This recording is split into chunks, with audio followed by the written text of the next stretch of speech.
This is the untold story of the man who single-handedly prevented World War III. October 27, 1962. The world holds its breath. The Cuban Missile Crisis is at its peak. The United States and the Soviet Union are locked in a terrifying standoff, eyeball to eyeball. Deep beneath the surface of the Caribbean, a Soviet submarine, the B-59, is hiding.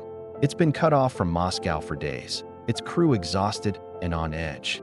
Above them, the U.S. Navy is dropping non-lethal depth charges, trying to force the submarine to surface. But down in the cramped, sweltering confines of the B-59, the crew doesn't know the depth charges are just signals. They think they're under attack. They believe war has already begun. The submarine's captain, Valentin Savitsky, is convinced of it. Panicked and furious, he orders the unthinkable to arm the submarine's special weapon, a torpedo tipped with a nuclear warhead. Powerful enough to obliterate an entire U.S. aircraft carrier fleet and trigger an immediate catastrophic nuclear response from the United States.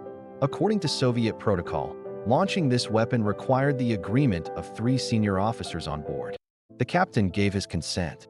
The political officer, Ivan Maslenikov, agreed. The fate of the world now rested on the decision of one man, Vasili Arkhipov. Arkhipov was the flotilla commander, equal in rank to the captain. Despite the immense pressure, the rising heat, the explosions echoing through the hull, and the frantic shouts of his comrades, Arkhipov kept a cool head. He argued against the launch. He knew the situation was ambiguous. He knew they didn't have confirmation from Moscow that war had started.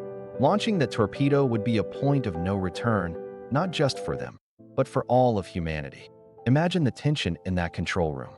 2 men ready to start a nuclear war, and 1 man standing in their way. He reasoned. He argued. He stood his ground. He persuaded Captain Savitsky to stand down, to surface the submarine, and to await orders. When the B-59 finally surfaced amidst the American fleet, it was a moment of surreal calm after the storm. The crew realized the war hadn't started. The world had been given a second chance. Vasili Arkhipov's calm refusal, his courageous and rational decision in a moment of absolute chaos, literally saved the world from nuclear annihilation. This incredible moment was kept secret for decades. Arkhipov returned to the Soviet Union not as a hero, but as just another officer. He continued his service and passed away in 1998, his monumental act of courage largely unknown to the world he saved.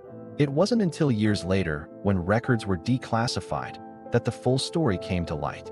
Thomas Blanton, director of the U.S. National Security Archive,